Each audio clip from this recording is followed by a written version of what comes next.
और वो जब आएंगे बीमार है तो उनके लिए कुरान खानी भी करा देंगे, उनके लिए दुआ करा देंगे कि वो जल्दी से अच्छे होकर आए और हमसे मुलाकात करें और शहर के लोगों का मसला हल करें।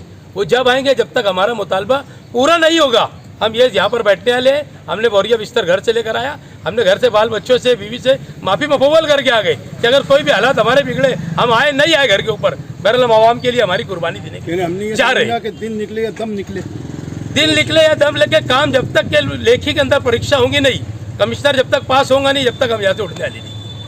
आपने घर पट्टी की बात की, जिस वक्त जो है जनरल बोर्ड में घर पट्टी का विषय चल रहा था, आप मोबाइल खेल रहे थे, ऐसी क्लिप बताइए। तुमने देखे ही नहीं, वो उसके अंदर मैं तुम्हारे को बता रहा हूँ, समझे क्या? वो उसके अंदर मैं था भी नहीं। वो जो जिस मीटिंग में हुए ना, मैं आपको मेरी अटेंडेंस ही बताता, वो मीटिंग में मैं था भी नहीं। ये कुछ भी बोलते हैं, झुट्टे लोग हैं। वो 2 रुपए का गू बेचने वाले की बात पे तुम भरोसा कर रहे क्या? आज जो शहर में सिर्फ 2 ही लोग जो है ओहदे पर हैं, एक एमएलए है और एक प्रशासक है। दोनों काम करने में मतलब कामयाब है, नाकाम क्या है?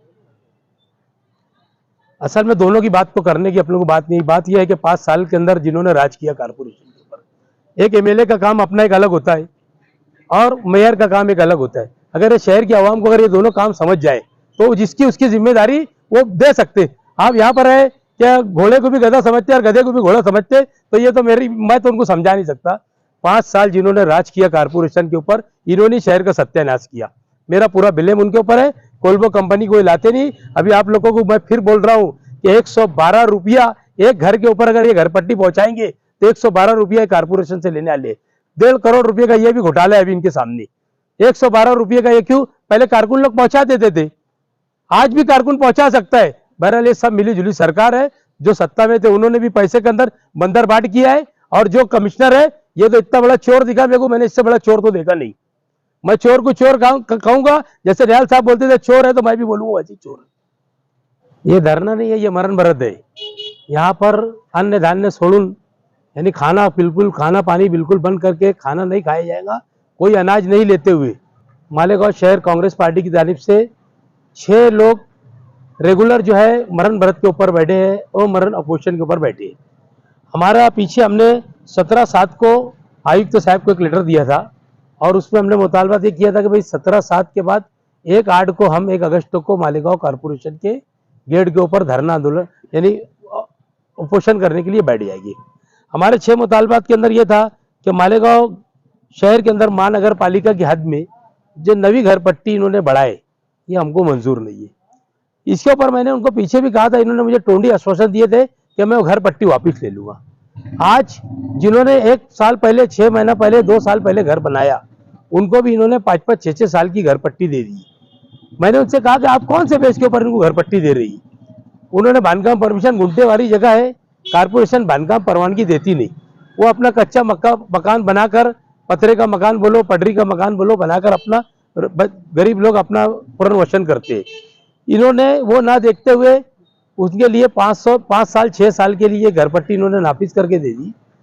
40,000, 30,000, 50,000 इस तरीके की घर पट्टी दिए। पूरे शहर के अंदर गरीबों के अंदर हाहाकार मची। तो ये अंदर नगरी चौपट राज है। इन्होंने यही नहीं किया। 4 प्रभाग है मालेगांव शहर के अंदर, 3 प्रभाग के अंदर सर्वे हुआ, 1 प्रभाग के अंदर मेरी मालूमात में सर्वे। तो अगर ये ठीक है, वो मंत्री साहब का एरिया है और ये शहर, ये मालेगांव शहर की आवाम का एरिया है। आप कोई भी रहेगा, कमिश्नर साहब अगर राव है तो गांव के आगे राव की नहीं चलती। हम लोग, हमारे मुतालबात पूरे नहीं हो गए। उन्होंने तो अगर गाली देकर रखा, हम इसके बाद क्या इसका हश्र करेंगे कोल्बो कंपनी का, ये आप शहर की आवाम देखेंगी। हम लोग बिल्कुल हम इनको माफ नहीं करने वाले। तो इसके लिए हम इस मुतालबात को लेकर बैठे हैं। हमारा दूसरा मुतालबात ये है, ठेकेदार लोगों को यहाँ पर भ्रष्टाचार चल रही है। 10-10%, 8-8% जो है पैसा लेकर बिल दिया जा रहा है। हम लोगों ने कहा इनको सीरियल वाइज चेक दिया जाए। ये हमारा दूसरा मुतालबा है। तीसरा मुतालबा हमारा है, पेंशनर लोगों को पेंशन मिलना चाहिए। ये 70 साल, 65 साल, 80 साल के बूढ़े लोगों को ये दौड़ाते हैं बार बार। इन्होंने तो इनको जैसे जिस तरीके से इसके अंदर अपने डायरेक्ट इनके खाते के ऊपर पैसा डाला जाता है, ये लोगों ने इनको यहाँ आने भी नहीं देना चाहिए और दर महीना इनका पैसा डाल देना चाहिए। ये आवाम उसके लिए भी परेशान है। हम लोग उस दिन मैं जाके आयुक्त साहब से मिला और 2 महीने की उनका पेंशन थी, तो मैंने बोला यार हमारे गवर्नमेंट की पेंशन नहीं आई। तो मैंने बोला साहब कारपोरेशन के बाद 2 महीने की है, तुम 2 महीने की मिला के 1 महीने की पेंशन इनको दे दी। उन्होंने बात को माना और 1 महीने की पेंशन उनको दे दिया। जब उधर से 2 महीने की आएंगी तो तुम मैं 2 महीने की और दे देना। तो ये कहीं कंप्रोमाइज नहीं करते, ये इनका पैसा जो है ठेकेदार लोगों को वापरते रहते, ठेकेदार लोगों को दे देते और ये पेंशनर लोगों को पैसा देते नहीं। उसके बाद हमारा 4 नंबर का मुतालबा ये कि मालेगांव के अंदर पूरी जो कारपोरेशन की शौचालय बेइंतहा खराब है। माँ बहनें हमेशा आके बोलते रहते हैं, हमारे भाई लोग 2 रुपए की संडास में चले जाते, वो जाएंगे तो कहाँ जाएंगे। तो हमने ये मुतालबा रखा है कि पूरे मालेगांव शहर के अंदर जितनी शौचालय है सबको रिपेयर किया जाए। हमारा पांचवा मुतालबा ये है कि जहां पर मालेगांव शहर के अंदर जहां पर भी पाइपलाइन नहीं है, पानी की पाइपलाइन गांव के अंदर भी अभी भी ऐसा हुआ कि अमृत की योजना आई, अमृत योजना के बाद अंधा पीसा और कुत्तों ने खाया, ऐसा हिसाब हुआ। लोगों ने प्राइवेट लेआउट किए और ये यहाँ के कारपोरेशन के अधिकारी लोग ने प्राइवेट कंपनी के ऊपर प्राइवेट लेआउट के ऊपर ले आकर उन्होंने सब लाइन को बिछा दिया। आज शहर के अंदर भी फिलहाल शहर सिटी के अंदर भी कई जगह के ऊपर नहीं है। ऐसे लोगों ने भी हमसे मुतालबा किया है कि भाई आप लोग हमारी बात को रखते हुए हमारे को पाइपलाइन डाल दीजिए। हमने वो लेटर भी पीछे उनको दिया है। अगर ये हमारा 5वां मुतालबा था। 6ठा मुतालबा हमारा ये है कि जितनी गंदी प्लास्टिक शहर में आती है और यहाँ पर उसका रिसाइकलिंग होती है तो इनको बाहर भेजा जाए। और मैंने पीछे देवेंद्र फडणवीस साहब को लेटर भी दे के आया हूँ कि भाई आप आपके तवज्जुह से आउटर के अंदर जहाँ पर सब स्टेशन का काम रुका है, अगर ये वो सब स्टेशन का काम कर देते तो हमारे जो भाई लोग यहाँ से प्लास्टिक का कारोबार करने उस इलाके में जाएंगे तो हम लोग उनको आसानी से पावर मिल सकती है और वो अपना कारोबार अपने बच्चे लोगों की रोटी रोजी करते। हम किसी के खिलाफ नहीं है।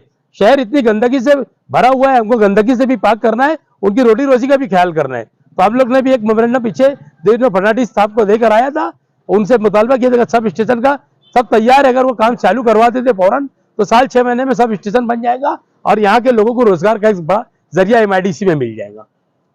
आपने घर पट्टी की बात की, जिस वक्त जो है जनरल बोर्ड में घर पट्टी का विषय चल रहा था, आप मोबाइल खेल रहे थे, ऐसी क्लिप बताइए। तुमने देखे ही नहीं, वो उसके अंदर मैं तुम्हारे को बता रहा हूँ, समझे क्या? वो उसके अंदर मैं था भी नहीं। वो जो जिस मीटिंग में हुए ना, मैं आपको मेरी अटेंडेंस ही बताता, वो मीटिंग में मैं था भी नहीं। ये कुछ भी बोलते हैं, झुट्टे लोग है। वो 2 रुपए का गू बेचने वाले की बात पे तुम भरोसा कर रहे क्या? आज जो शहर में सिर्फ 2 ही लोग जो है ओहदे पर है, एक MLA है और एक प्रशासक है। दोनों काम करने में मतलब कामयाब है, नाकाम क्या है? असल में दोनों की बात को करने की अपने को बात नहीं। बात यह है कि 5 साल के अंदर जिन्होंने राज किया कारपोरेशन के ऊपर, एक MLA का काम अपना एक अलग होता है और मेयर का काम एक अलग होता है। अगर ये शहर की आवाम को अगर ये दोनों काम समझ जाए तो जिसकी उसकी जिम्मेदारी वो दे सकते। आप यहाँ पर है क्या घोड़े को भी गधा समझते और गधे को भी घोड़ा समझते, तो ये तो मैं तो उनको समझा नहीं सकता। 5 साल जिन्होंने राज किया कारपोरेशन के ऊपर, इन्होंने शहर का सत्यानाश किया। मेरा पूरा ब्लेम उनके ऊपर है। कोल्बो कंपनी को लाते नहीं। अभी आप लोगों को मैं फिर बोल रहा हूँ कि 112 रुपया एक घर के ऊपर अगर ये घर पट्टी पहुंचाएंगे तो 112 रुपया कारपोरेशन से लेने वाले। 1.5 करोड़ रुपए का ये भी घोटाला है अभी इनके सामने।